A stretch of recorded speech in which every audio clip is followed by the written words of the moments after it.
Good afternoon. Afternoon. Great to see you, Prime Minister. Thank you. And we're so privileged to have the newly re-elected Prime Minister, Lawrence Wong, with us of Singapore. This is Prime Minister's first visit also to China. And as Prime Minister. Yeah, as Prime Minister. I'm no stranger to China. No. I've come to China almost every year. And you speak the language, huh? Yes, we do. Yeah. And I think Singapore is also the largest investor in China still. Yes, we are. And for 12 consecutive years. Yeah. And I think you were also in Beijing and meeting with President Xi Jinping. Yes. Yeah. That went well? It went very well. Yeah. And the mood was good? The mood was good? Well, we have a close partnership, very broad and substantial, a very unique partnership. We call it an all-round, high-quality, future-oriented partnership. Wow. That sounds very substantial. It sounds better in Mandarin. Does it? A lot of things sounds better in Mandarin. Also when you say slow is fast, you know, or a crisis, I think has a double meaning. Yes, 危机. Yeah. So maybe Prime Minister, I know that you have a few initial thoughts, and then we'll have a dialogue for half an hour. Sure. Well, thanks again, Birgit, for the introduction. I think we are meeting at a time of profound changes in the world. After the end of the Cold War, the world saw an unprecedented period of global integration, characterized by open markets, rapid trade, free trade, rapid movement of capital, goods, ideas, and people across borders. And this brought benefits to many people, and for a long time this vision held true. Davos embodied this vision, a vision that global integration would deliver peace and shared prosperity. Unfortunately, I think the world is changing. And we see over the years more pressures. Discontent against globalization has risen. It started way back. I remember in 1999 when the WTO was held in Seattle, you already had demonstrations and protests there.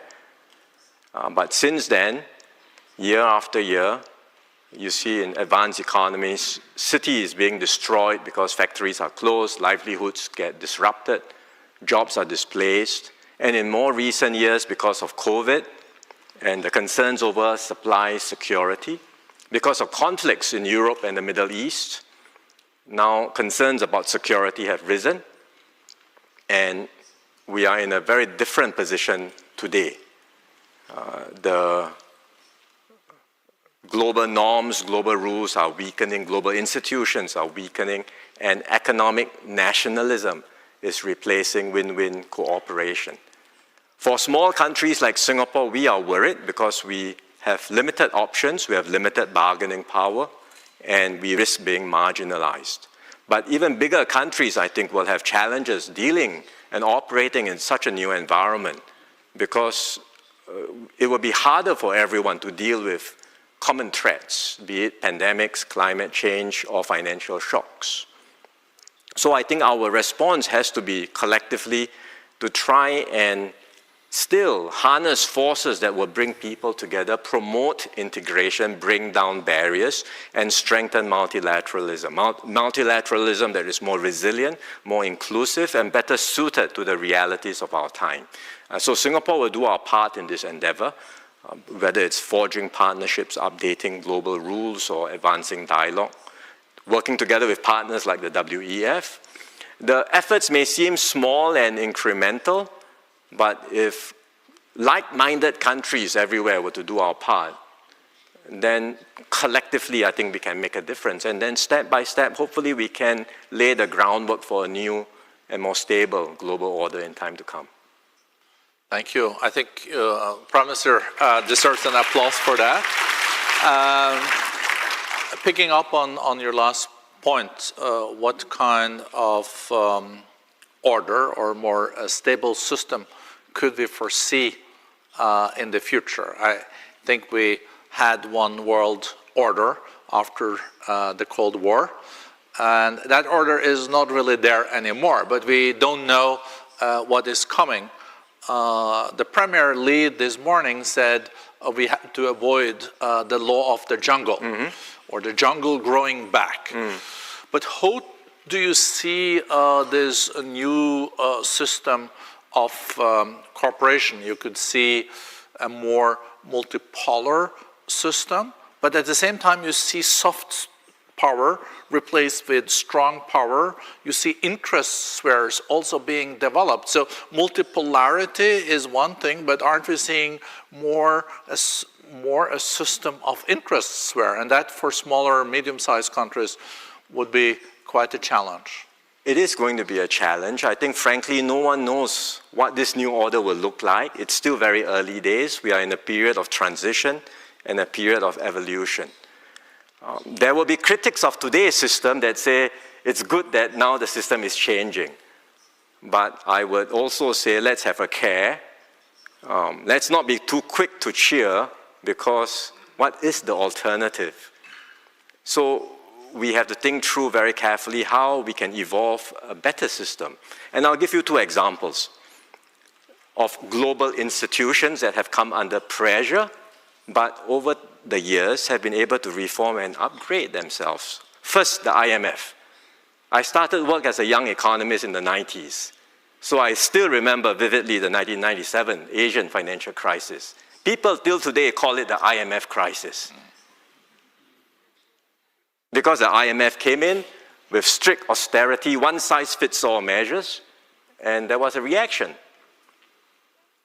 But look, over the years, the IMF has reformed, it's updated itself, it's customized its approaches, become more responsive, more transparent, and it has taken into account local circumstances and context. It's an improved, upgraded IMF. To be clear, there's still reforms to be done. For example, and in particular, where it comes to the shareholding and governance structure, which still reflects a world after World War II, and needs to be adjusted to better reflect the realities of today's economy. But that's one work that needs to be done and can be done in order for the IMF to maintain its credibility and legitimacy. Second, the WTO. It has brought about free trade, a rules-based trading system which has benefited many countries, but there is a feeling that the system is not working as well. And indeed, some of the WTO rules have lagged behind the realities of today's economy, particularly in digital trade. So what do we do?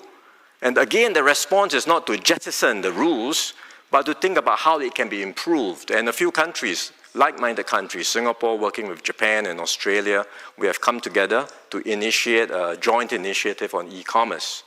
And after 5 hard years of negotiation, today more than 70 countries have agreed on the first set of rules for digital trading. It's the building block for the first set of global rules on digital trade. And I give these illustrations to show that it is possible to update, evolve, improve the multilateral system and global institutions that we have today. It is painstaking work, but there is no alternative. A new system does not just appear by magic. You have to work at it.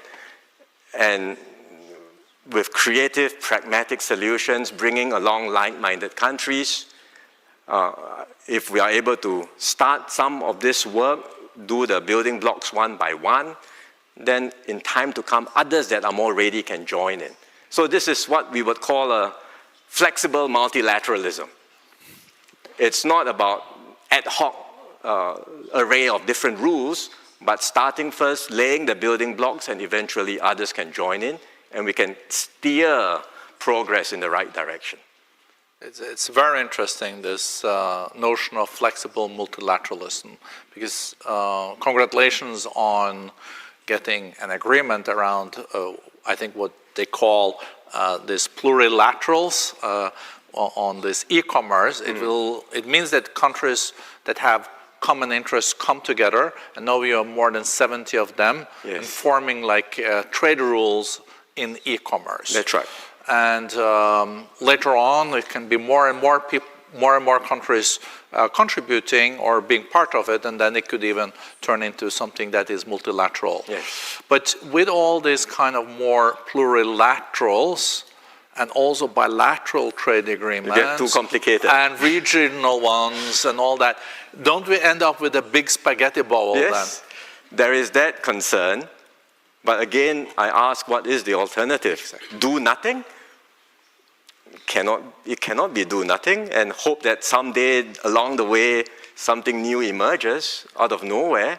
I think we have to start from somewhere. And if we start with like-minded countries, putting in place some basic building blocks, but always with a view that whatever we do, it is open, it's inclusive. Others may not be ready to join, but in time to come they can join, and we can multilateralize these efforts. Exactly. Have also Singapore changed its approach? I think traditionally you were doing more trade agreements under multilateral agreements like WTO, but have you now embarked on bilateral trade agreements, mega regional ones? Are you know, some countries are really getting a lot of agreements there. I think number one is Chile with like 100 of them. Well, we did start with many bilateral FTAs too. Yeah. And then over time, these FTAs became the building blocks for a more robust multilateral system.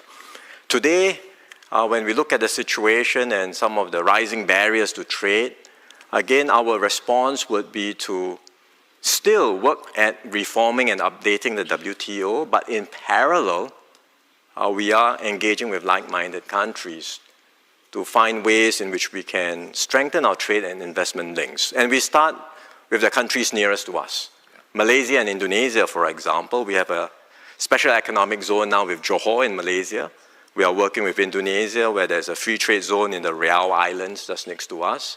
So we have very close links with our closest neighbors. But even within Southeast Asia, we have a very close link with Vietnam. The Prime Minister of Vietnam is here. We have a connectivity agreement. We are doing something like more than 20 industrial parks in Vietnam.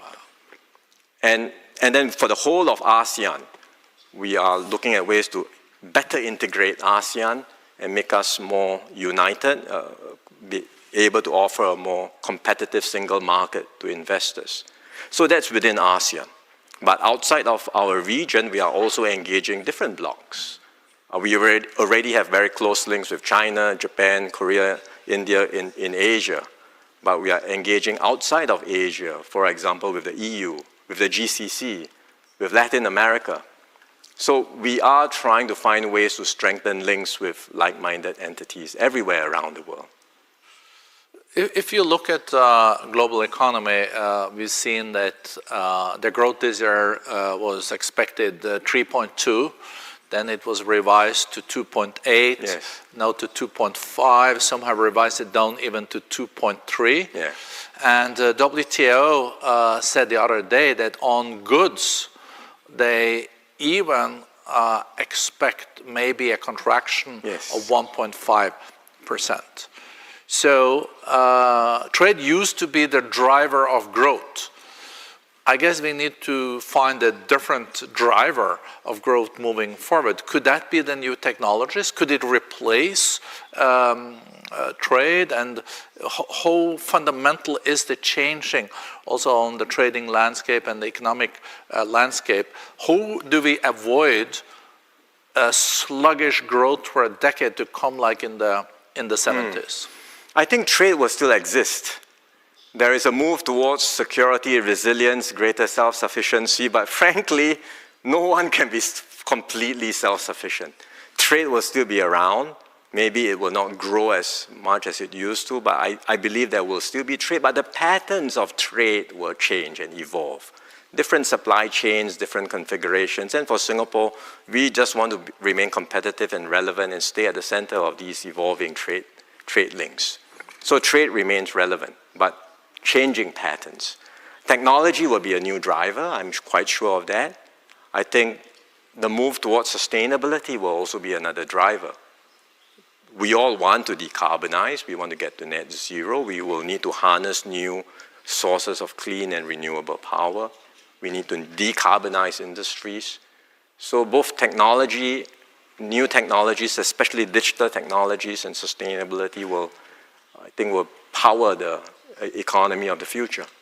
It's interesting too, we heard it this morning too, that digital trade is growing 8%, yes, while seeing trade in goods, manufactured goods, is almost peaking. We also see services are growing much faster. Yeah. I guess this is relatively good news for Singapore, though, because you're strong in services and you're strong on the digital and technology side. We want to be strong in everything. But yes, we have some strengths. We have some strengths in financial services, logistics. We have some strengths in digital technologies, and we will continue to harness these strengths to stay competitive and relevant. Life is always difficult for a small country. History has never been kind to small nations. So we have to work extra hard compared to bigger countries to keep relevant and stay alive. But the 60 last years have not been that bad for Singapore, though. It's a miracle, isn't it? It's not, we think it's nothing short of a miracle, and so my mission is to keep this miracle going for as long as I can. And it seems like the voters in Singapore approved by your policies. I think you increased your party's result with 6 percentage points. I'm very grateful for their mandate. Yeah, yeah. And not all incumbent parties can say that, at least not in Europe. I can't speak about politics in Europe.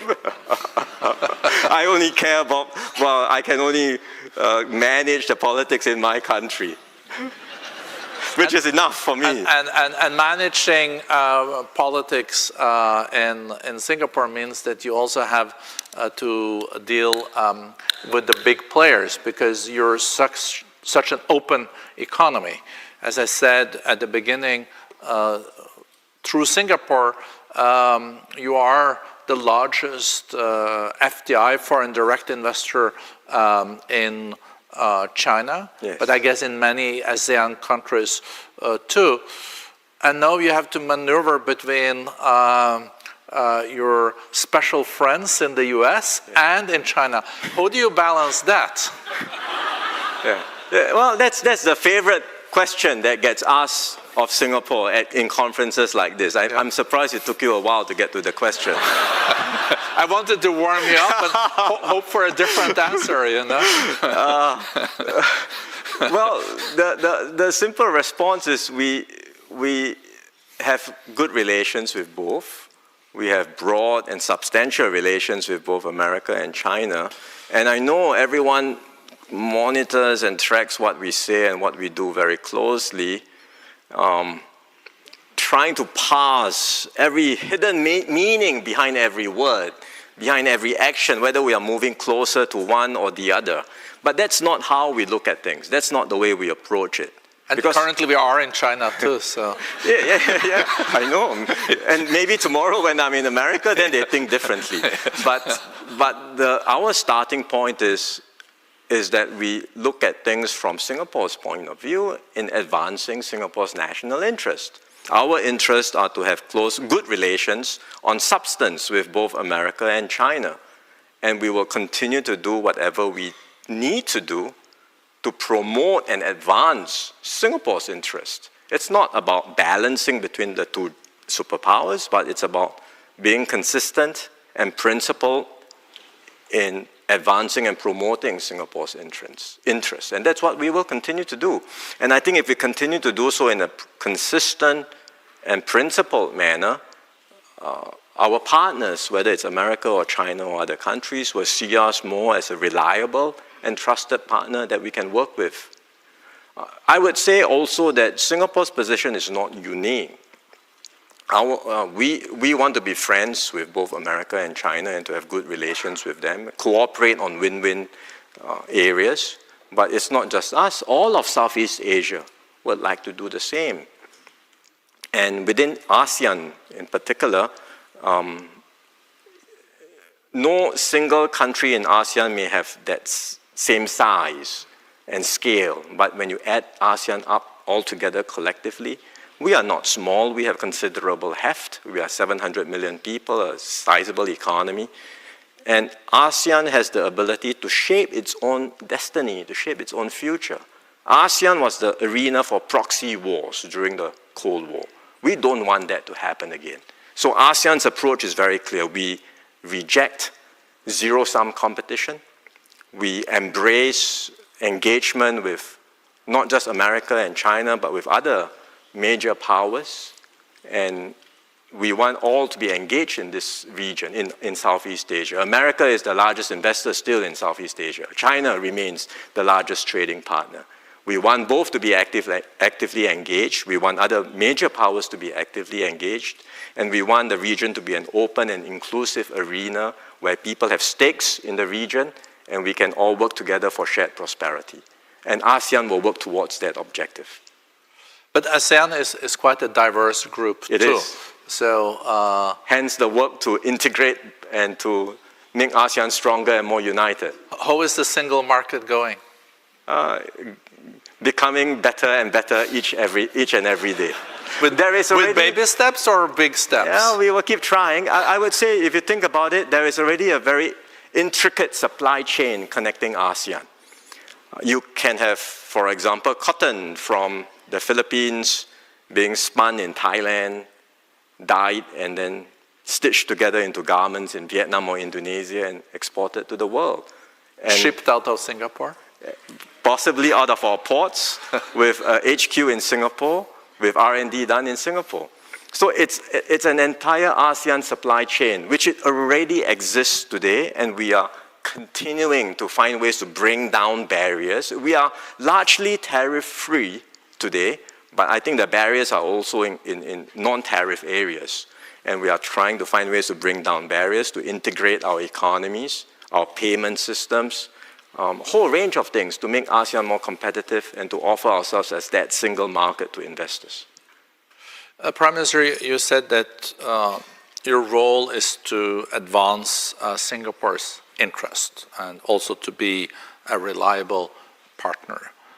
But is it more complex today because of the fragmented geopolitical landscape we're faced with to advance interest than in the past? For sure. I readily acknowledge that. My job is harder. And sometimes you can end up between a rock and a hard place. But it doesn't seem like Singapore has ended up there so far. So far, no, and we hope we won't end up there as well. If we end up in a hard place, it's not just us. Many other countries will also end up in a hard place. And I think the consequence of that will be disastrous for the world. So we hope we will never get there. We were very close to almost a full-fledged war in the Middle East. It could have also ended up with spreading to the Gulf countries. Yes. And it seems like this is cooling or calming down. We hope so. Yes. And then we have, for the first time, a major war in Europe happening. How worried are you for the future that we could again see wars happening? And even if you're seeing sluggish economic growth today, just imagine if the war between Israel and Iran had spread and a closure of the Strait of Hormuz would have happened. It would have had devastating consequences. What can we do to mitigate the risks? And the NATO meeting is happening now, and they're increasing their aspirations to 5% of GDP to the military. Yeah. Who would have thought that? It was controversial. Last time I was at the NATO meeting, it was controversial to go up to 2%. Yes. As I said just now, it's a different world because the accumulation of discontent against globalization, as well as a combination of recent experiences with COVID and security concerns have led to a situation where today security is a paramount concern of many countries. And so it's not just about military spending, it's about more resilient, more secure supply chains, for fear that along the way, if something were to happen, if push comes to shove, I need the supplies, but it's not forthcoming. And no country wants to end up in that position. So it's understandable that countries are concerned, governments are concerned, and responding to this concern. But I think we should have a care about abandoning the concept of economic integration, because integration cannot guarantee peace, but I think it certainly gives us a better chance for peace than a me-first approach. The more countries prioritize their own private national interest and allow the common global or shared interest to go down the drain, the more we will all be worse off. That lesson is so clear from history. So let's not repeat the mistakes of history. I think that's it's a very important reminder. Coming back to the tariffs and trade, what has your dialogue with the U.S. administration been so far? What is Singapore faced with? We've got 10% tariffs. That is relatively good deal, though, isn't it? I heard about 140%, but I think that's no 50, isn't it? Well, if you look at the facts, we have an FTA with America. America has a surplus with us. So on the basis of the FTA and the fact on the trade balance, we should have a zero tariff, not a 10% tariff. But I think America has decided that 10% is their baseline tariff, and they are probably not going to go below 10%. So we have been engaging the officials, but that I think is their sort of mindset at this stage. But I know that other ASEAN countries have higher tariffs than us, and they have been also engaging their American counterparts. And we hope in time to come, when America makes a decision on the reciprocal tariffs, that it will be able to bring them down, at least closer to 10%, if not 10%. If indeed 10% is going to be the baseline applied to all countries. And I think it's also important to remind ourselves that, we're getting used to 10%, but this is still very high. It's 3 times higher than it used to be on average from the US. So it's already quite substantial. Yeah. That's why I've said that we are in a new era where there will be more barriers to trade. And we have to accept these realities. Not that we think it's a good idea, but these are the realities that we have to work with.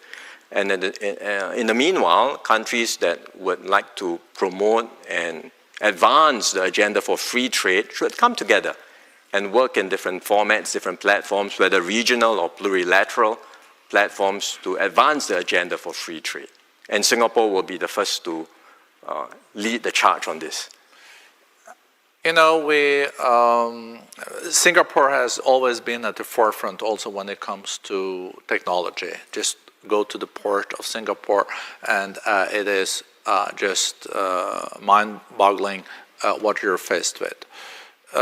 With Gen AI, with the robotics, with the synthetic biology, with also now satellites, but also space, there is so much happening. Some people say it's the second industrial revolution. This is as big as the industrial revolution. You can see increase in productivity with 10% in the coming decade if you apply Gen AI in the right way. Could you, when we're getting now at the end of this dialogue, say something about how do you assess the magnitude and the paradigm shift we're faced with in these technologies, and how do you position your own country to be at the forefront? We think it's a major game changer. AI will be a major game changer. We, like all countries, would like to harness the benefits of technologies and AI to push the frontiers of our economy, raise productivity, and improve the lives of our people. But I would say that our focus is not just on what happens at the leading edge. There is a lot of media attention on where are the breakthroughs, which are the next unicorns, which are the next when will we get AGI, to materialize? All these are important conversations, no doubt. Or a DeepSeek in Singapore. Maybe, but we would like to harness AI in a different way, which is to make sure that the benefits are broad-based. Get every Singaporean, every company to really make full use of technology to improve and uplift themselves. And I'll give a simple example. When we embarked on our computerization drive in the 1980s, we had very few computers. My family, we weren't rich enough to have a computer, but the government made computers easily accessible to every Singaporean in community centers so we could learn, get used to it. In school, we had a computer club. It was very popular. Many of us would go there to play computer games, no doubt.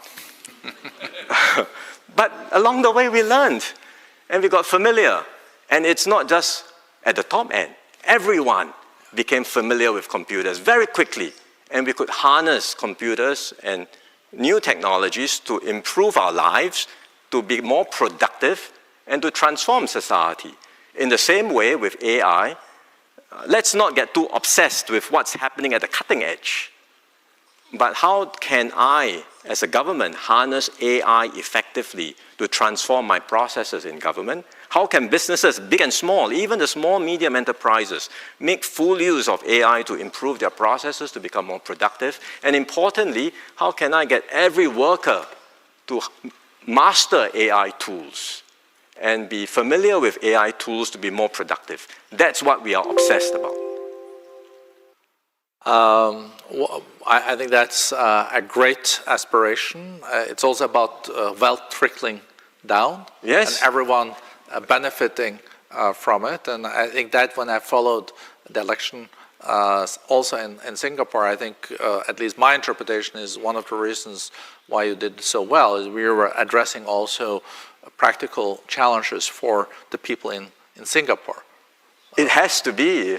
It has to be. I mean, the housing prices and all this. A nation's progress has to be shared, felt, and experienced, and translated into improvements in the lives of people day by day. If it does not, there will be a disconnect, and the compact gets undermined, and societies don't hold together.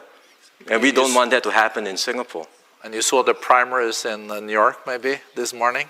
I've not been keeping track. No, but I think we should look it up. That shows also that if things are not addressed, it can lead to also frustrations. But Prime Minister, so good to have you here. Thank you. I really enjoyed the discussion and also learning from your thoughts. So thank you very much. Thank you. Very good to talk to you. Thank you very much.